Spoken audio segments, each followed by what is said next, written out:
ভাই তাহলে এবার যে কোনো ভাবে একটু আনেন।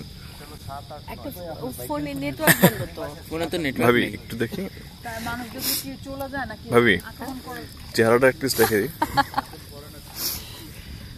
কিছু গাড়িরা তো নাকি আক্রমণ করে।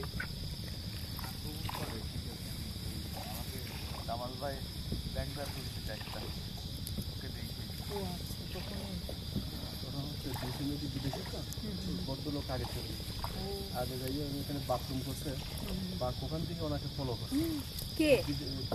বিদেশি একটা জঙ্গল পাশে বিচের মধ্যে দেখাবো আপনাকে সেই জায়গাটা তো এখন উনি আর পাশাপাশি আমি গেলাম যাওয়ার পর কি মাইন্ড করে আমার স্ত্রী আছে তারপর আমার দূর হয়ে আসছে আসার পরে বাঘ আমরা আরো কিছু দূর হাইটে যাচ্ছি বাঘ দেখে আমাদের পাশ দিয়ে উপর দিয়ে হাইটে যাচ্ছে আমার মিসেস বললো কি সাইড দিয়ে যায় আমি একবার ঢুকিয়ে গেছি বনের ভিতরে আবার ওখান থেকে ব্যাক করলাম ব্যাক করার পরে বাঘ দেখে আমাদের পাশ দিয়ে যাচ্ছে কিন্তু গন্ধ পাচ্ছি একটা আমি বাঘের